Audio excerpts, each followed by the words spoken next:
नमस्कार, छत्तीसगढ़ कौशल्या भूमि में आप सभी का स्वागत है। मैं हूं आपके साथ प्रज्ञा मिश्रा। बुलेटिन की शुरुआत करेंगे बड़ी और अहम खबर के साथ।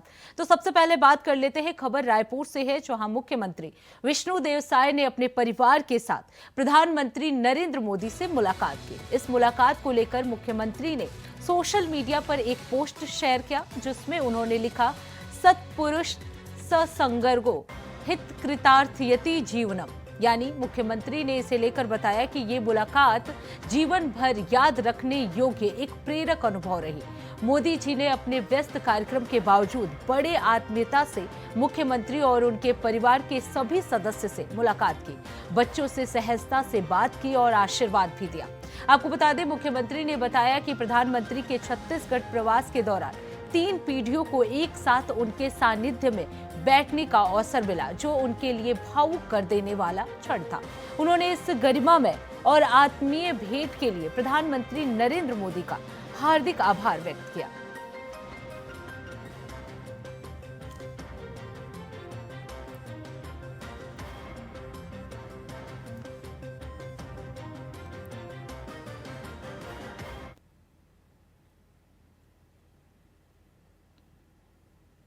अब रुक करते हैं अगली खबर की। खबर बालोद से है, जहां कलेक्टर दिव्या उमेश मिश्रा ने बालोद जिले के किसानों से जल संरक्षण के प्रति सामूहिक भागीदारी निभाने की विनम्र अपील की है। आपको बता दें, उन्होंने किसानों से ग्रीष्मकालीन धान की फसल के बजाय कम पानी में बेहतर उपज देने वाली फसलें जैसे दलहन, तिलहन और गन्ना उगाने की सलाह दी है। कलेक्टर ने कहा कि शासन की मंशा के अनुरूप जल के सही उपयोग से न केवल पर्यावरण को बचाया जा सकता है, बल्कि किसानों की आय भी बढ़ सकती है। ये कदम जिले में जल संकट की समस्या को भी कम करने में मदद करेगा।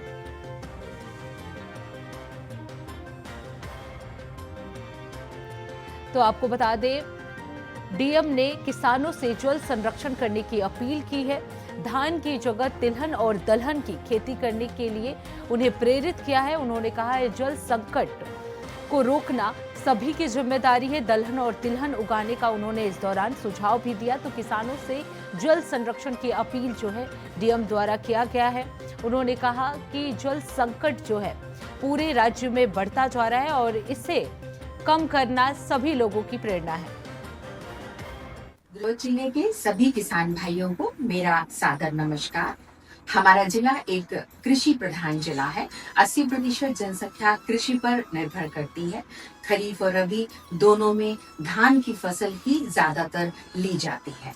जैसा कि आप जानते हैं कि धान की फसल में अत्यधिक पानी की आवश्यकता होती है और भूजल के बहुत अधिक दोहन के कारण हमारा जिला जल संकट की ओर बढ़ रहा है। ग्रीष्मकालीन धान में भूजल के बहुत अधिक दोहन से गांव में भीषण जल संकट पैदा होता जा रहा है, जहां पर पीने के पानी की भी बहुत अधिक समस्याएं उत्पन्न होने लगी हैं।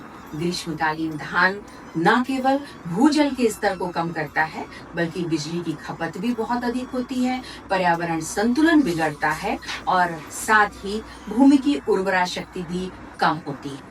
इस स्थिति को देखते हुए सभी किसान भाइयों से अपील की जाती है कि ग्रीष्मकालीन धान की बुवाई न करें।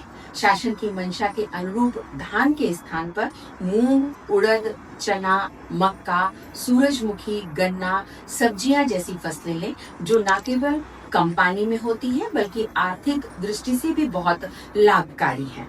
जल संरक्षण हेतु माइक्रो इरिगेशन का उपयोग करें। मल्चिंग और फसल चक्र परिवर्तन पर विशेष जोर दें। ग्रामीण जल स्रोतों जैसे कुआं, तालाब, नाला बंधान, नाला विस्तार के संरक्षण में सामूहिक भागीदारी निभाएं। हम सबकी सामूहिक जवाबदारी है कि भू जल का विवेकपूर्ण उपयोग किया जाए, ताकि आगे आने वाली पीढ़ी जल एवं कृषि की स्थिरता बनाए रख सके। आपका सहयोग जिले के सतत विकास के लिए बहुत आवश्यक। जिले के सभी किसान भाइयों को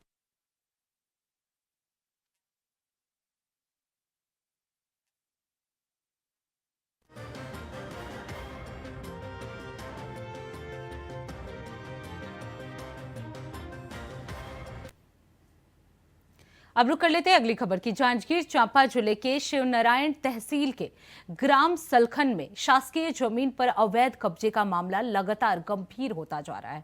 आपको बता दें, शिकायतकर्ता ने 1.5 साल तक पेशी में उपस्थित होकर न्याय की उम्मीद की, जिसके बाद बेदखली आदेश तो जारी हुआ, लेकिन जमीनी कार्रवाई आज तक नहीं हो पाई। किसान ने अपने खेत तक पहुंचने के लिए गड्ढे में मिट्टी डालकर लाखों रुपए खर्च कर रास्ता तैयार किया था, लेकिन गांव के ही एक व्यक्ति ने खसरा नंबर 40351 की सरकारी भूमि पर कब्जा करते हुए धन की फसल लगा ली। आपको बता दें, कब्जाधारी ने न सिर्फ फसल बोई बल्कि पूरी जमीन को तार की जाली से घेरकर खुलेआम कानून को चुनौती दे दी है। ग्रामीणों के अनुसार यह पूरा घटनाक्रम राजस्व विभाग की आंखों के सामने होता रहा, पर अधिकारी जो है वो मौके पर पहुंचने को तैयार नहीं है। ग्रामीणों का आरोप है कि विभाग चाहे तो एक दिन में जमीन मुक्त हो सकती है, लेकिन अधिकारियों की खामोशी और मिली भगत की आशंका और भी गहराती जा रही है। तो आपको बता दें, किसान का रास्ता कब्जा चांपा जिले में बेजा कब्जा, शासकीय जमीन पे बेजा कब्जा का जो कार्य है रुकने का नाम नहीं ले रहा है, थमने का नाम नहीं ले रहा है। शिकायत पे शिकायत हो रही है, मगर जो मामला जो है जस का तस बने हुआ है, तारीख पे तारीख मिल रही है, लेकिन इंसाफ के नाम पे देखा जाए तो जमीनी स्तर पर जो है जीरो है। ऐसे ही मामला एक हम आपको बताएंगे ग्राम पंचायत सलखन का है, जिसमें करीब 50 डिसमल जो शासकीय जमीन है उसको कुछ दबंगई करके जो है कब्जा कर लिया गया है। मैं कैमरामैन को चाहूंगा बताएंगे, आप देख सकते हैं यही जमीन है, करीब 50 डिसमिल ये जमीन है, और इसी जमीन को जो है RI और तहसीलदार इसमें जांच करने भी आए, पेशी भी चलाए, जिसमें बेदखली का जो है कागज भी जारी हुआ, लेकिन जो है जीरो ग्राउंड पे देखा जाए तो अभी किसी प्रकार से एक भी कार्रवाई नहीं किया गया है। इसमें कहीं ना कहीं जो है RI और इसमें तहसीलदार जी भी इसमें जांच करने, निरीक्षण करने आए थे, लेकिन अभी तक कैसे जो कार्रवाई नहीं कर पाए हैं, एक बहुत बड़ा अपने आप में एक सवाल है और एक संदेह के दायरे में आ रहा है। कहीं इस शासकीय जमीन कब्जा के लिए उनको कुछ पैसे तो नहीं मिल गया, जिसके कारण वो जो है शांत बैठे हुए हैं। आइए यहाँ पे जो निजी जमीन है उनसे जानेंगे, निजी जमीन वाले से जानेंगे कि इस जमीन के बारे में क्या कहते हैं। जी, क्या नाम है भैया आपका? रमेश कुमार कश्यप। ये इसके बारे में, जमीन के बारे में बताएंगे। आपके जमीन के सामने में एक शासकीय जमीन है, वो कितना है और किसके द्वारा जो है कब्जा कर लिया गया है?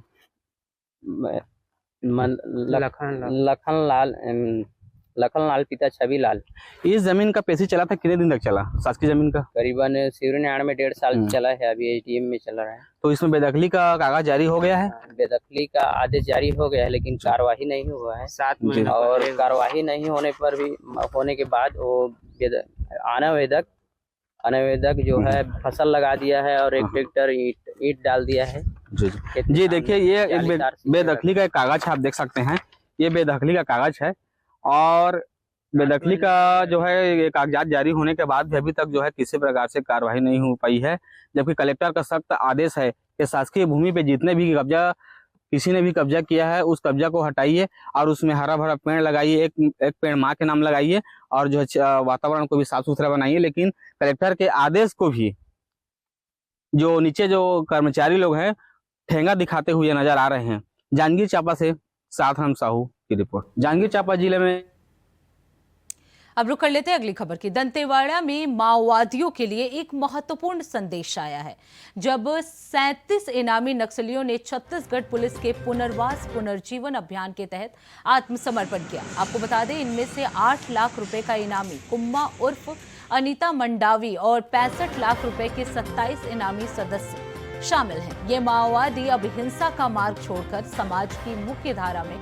लौटने का निर्णय ले चुके हैं। पुलिस महानिरीक्षक ने आत्मसमर्पण करने वाले माओवादियों से समाज, परिवार और राष्ट्र के प्रति सम्मान से जुड़ने की अपील की है। सरकार द्वारा आत्मसमर्पित नक्सलियों को पुनर्वास पैकेज और अन्य सुविधाएं प्रदान की जाएंगी, जिससे उन्हें नया जीवन मिलेगा। आपको बता दें, इस कदम को एक बड़ी सफलता के रूप में देखा जा रहा है, जो न केवल माओवादियों को शांतिपूर्ण जीवन की ओर प्रेरित करता है, बल्कि क्षेत्र में शांति और विकास को बढ़ावा देने में भी मदद करेगा।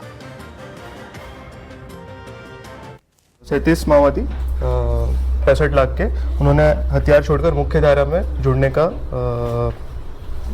स्टेप लिया है। और इसमें मैं बताना चाहूँगा कि DRG Bastar fighter, SIP, CRPF की 111वीं 230वीं वाहिनी, इनका मुख्य रूप से रोल रहा। अगर देखा जाए तो पिछले 20 महीनों में कुल 508 से अधिक माओवादी ने आत्मसमर्पण किया है, जिसमें से 165 पर शासन द्वारा पूर्व से इनाम घोषित था। और अगर देखा जाएगा तो आज 37 माओवादी में PLGA की जो company number 6, company number 10, company number 2 और प्लाटून 16 के 2 सदस्य और एरिया कमेटी रैंक 1, ऐसे ये जो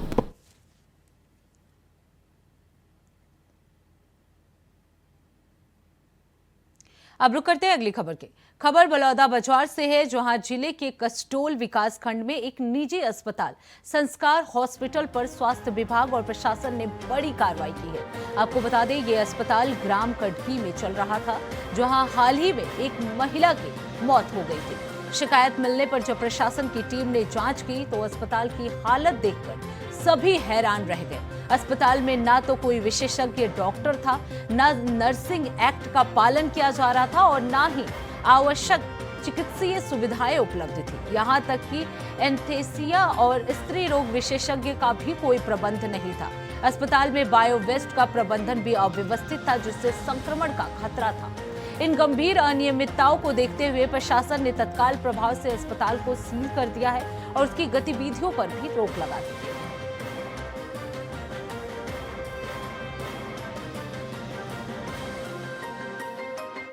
शुरू से ही हमें खामियां नज़र आई। यहाँ पर अस्पताल का जो बोर्ड है वो भी बाहर नहीं लगा हुआ है। अस्पताल चूँकि 24 घंटा रन करता है तो यहाँ पर कम से कम एक MBBS डॉक्टर होना चाहिए, ड्यूटी डॉक्टर, वो भी नहीं मिले। अस्पताल में ऑपरेशन थिएटर है, एक जन का डिलीवरी में ऑपरेशन हुआ है, लेकिन हमने रजिस्टर जांच किया तो उसमें कोई एनेस्थीसिया नहीं है। और इस प्रकार से बहुत सारी कमियां मिली तो BMO साहब भी जांच किए हैं और हम लोग इस अस्पताल को सील कर रहे हैं। हमें 2 पत्र प्राप्त हुए थे जिसमें मृत्यु का उल्लेख था। उसके पति ने आवेदन दिया था SDOP ऑफिस में, SDM ऑफिस में और BMO ऑफिस में। उसके तत्वाधान में हम तत्काल कार्रवाई करते हुए हम यहाँ अभी संस्कार हॉस्पिटल आए हैं। संस्कार हॉस्पिटल में हम निरीक्षण किए तो उस दौरान हमें विभिन्न प्रकार की कमियां पता चला है। यहाँ पर ना ड्यूटी डॉक्टर है, ना स्टाफ नर्स है, ना कोई टेक्नीशियन है। हम IPD में भी देखे, वहाँ पर एक पोस्ट ऑपरेटिव पेशेंट है जिसका कल ऑपरेशन हुआ है रात में, उसका भी अभी कोई ड्यूटी डॉक्टर नहीं है, उसमें कोई एनेस्थीसियोलॉजिस्ट भी नहीं है, कोई गायनेकोलॉजिस्ट भी नहीं है। तो देखा गया है कि यहाँ पर किसी प्रकार का फायर एक्सटिंग्विशर का भी संचालन नहीं हो रहा है, बायोमेडिकल वेस्ट का भी प्रॉपर प्रबंधन नहीं है। कुल मिला के देखा जाए तो नर्सिंग होम एक्ट का सरासर उल्लंघन किया। अब रुक करते हैं अगली खबर की। दुर्ग में 1 दिवसीय प्रदर्शनी और कार्यशाला का आयोजन किया गया। आपको बता दें, police control room sector 6 Bhilai में 3 नवीन भारतीय आपराधिक कानूनों से जागरूक किए जाने के लिए विद्यालय के छात्र और छात्राओं के साथ ही आम नागरिकों के लिए 1 दिवसीय प्रदर्शनी का आयोजन किया गया। इसको लेकर हमारे संवाददाता ने बातचीत की, चलिए आपको दिखाते हैं।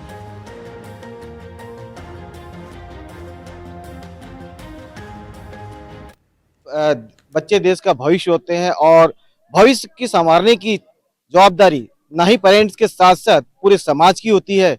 और आज देखने को मिल रहा है कि पुलिस ग्राउंड सेक्टर 6 में नए कानून को लेकर के बच्चों के प्रति जागरूकता, क्योंकि बच्चों के लगातार देखा जा रहा था कि कहीं ना कहीं अपराध को लेकर के उनके बीच में जागरूकता लाने की जरूरत थी। आइए मिलते हैं दुर्ग SP सर से और जानते हैं कि आज ऐसी क्या पहल हुई कि बच्चों को नए कानून की जानकारी देने की जरूरत पड़ी। सर नमस्कार। नमस्कार सर, आज नए कानून की बात करें तो बच्चों में अवेयरनेस और लोगों की जागरूकता, बच्चे कहां तक इसमें जानकारी उनको दी गई?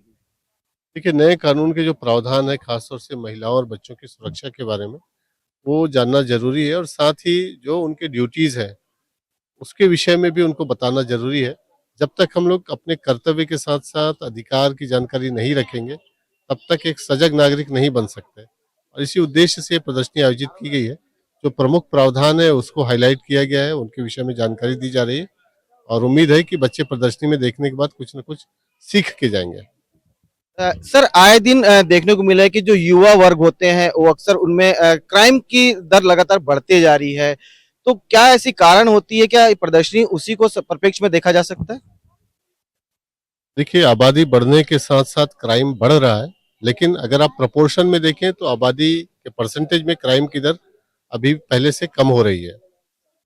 जो क्राइम करने वाले हैं वो मुश्किल से 0.01% भी नहीं है पूरी आबादी में। तो पूरी आबादी को दोष देना उचित नहीं है। वो जो 0.01% है उन पे ही पुलिस का ध्यान विशेष रूप से फोकस रहता है और शेष नागरिक को कानून के प्रावधान की जानकारी देना और सुरक्षा मुहैया कराना पुलिस की जवाबदारी है।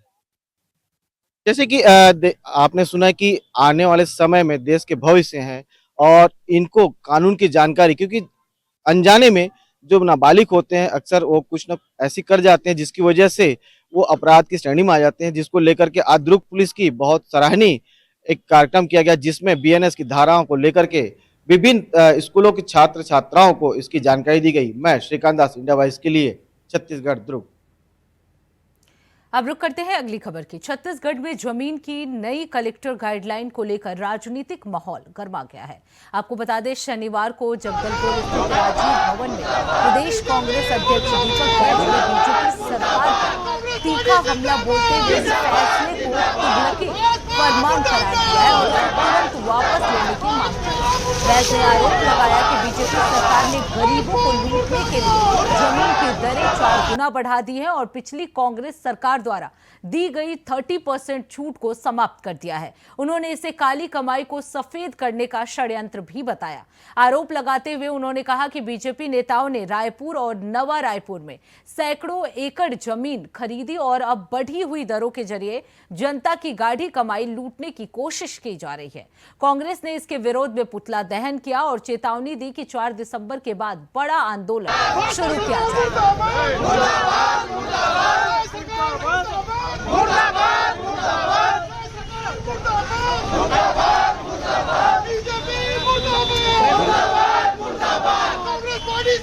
देखिए, अभी तो मैं करीबन 6 दिन में पूरे प्रदेश में 6 दिन में मैं 2100 किलोमीटर का दौरा करके आया हूँ।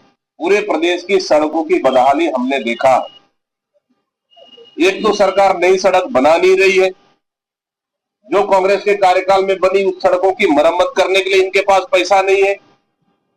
हाँ, लेकिन सरकारी खजाने को अपनी निजी घरेलू कार्यों के लिए उपयोग करने के लिए सरकार के पास पैसा है। केशकाल घाट का क्या हालत हुआ, दरबार रोड आप देख सकते हैं। आप मेन एनएच भी बड़े बड़े गड्ढे में तब्दील हो चुके हैं।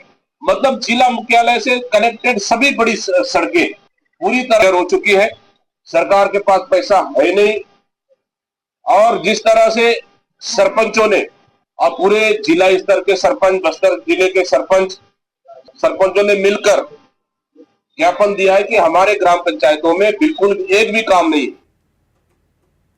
अब रुक करते अगली खबर की। भिलाई पहुंचे अंतर्राष्ट्रीय हिंदू परिषद के अध्यक्ष डॉक्टर प्रवीण तोगड़िया ने अयोध्या में राम मंदिर पर भगवा झंडा फहराने के बाद नया मिशन घोषित किया है। उनका कहना है कि अब अगला लक्ष्य देश के हर हिंदू परिवार के घर पर भगवा झंडा फहराना है। उन्होंने इसे केवल धार्मिक नहीं बल्कि सामाजिक जागरण अभियान भी बताया। कार्यक्रम में तोगड़िया ने किसान हित, छात्रों की शिक्षा और रोजगार के साथ ही धर्म जागरण के महत्व पर भी जोर दिया।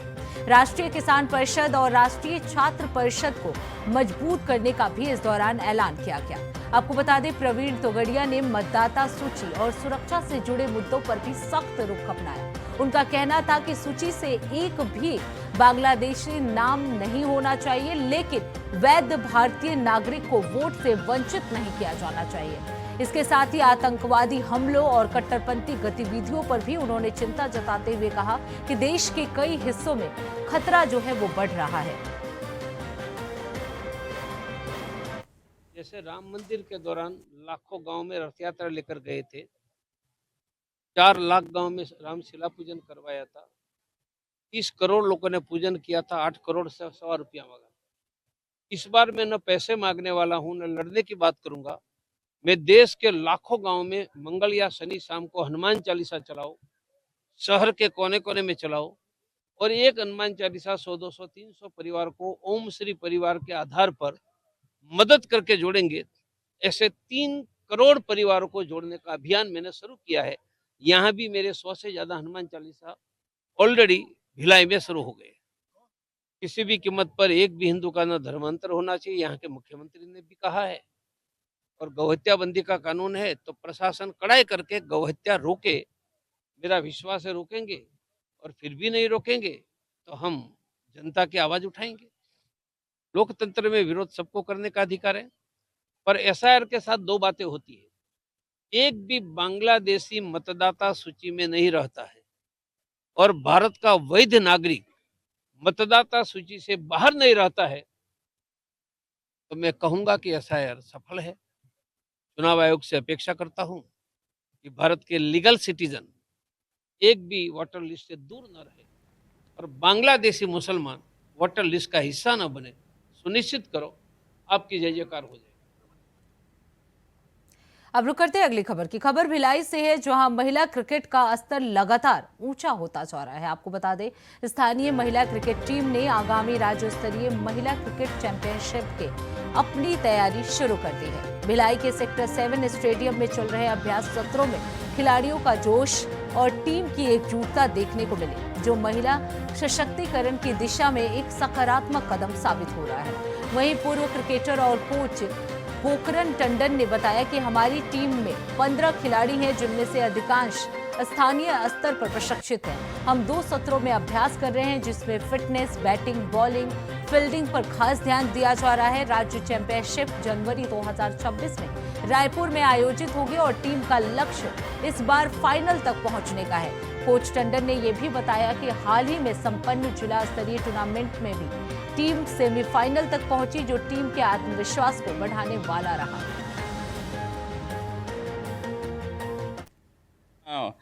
इसके लिए, फिटनेस के लिए सब कुछ घर का काम सिमटा के आज मैच खेलने वाला 2 दिवसीय मैच है यहाँ पे 29-30 तारीख को।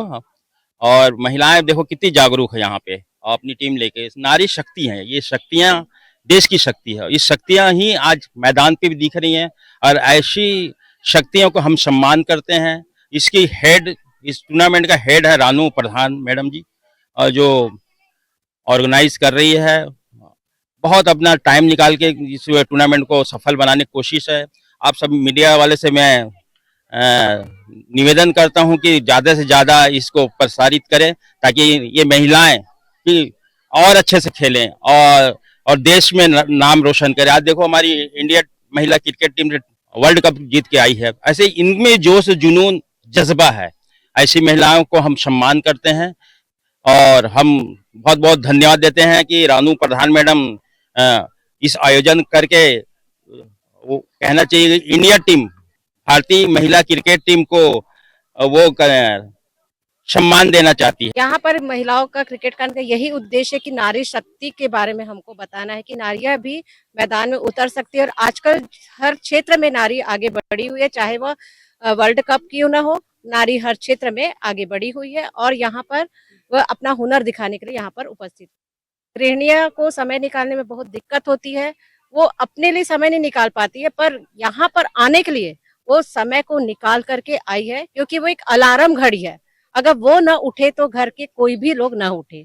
उनके लिए कोई भी समय निश्चित नहीं है, वो हमेशा जागती रहती, जागते हुए ही हर काम करती है। और यहाँ पर आने के लिए वो कई दिनों से यहाँ प्रैक्टिस करी है और सुबह से घर के सारे काम करके वो आई है। एक टास्क घर में भी जीत करके वो यहाँ पर उपस्थित हुई है।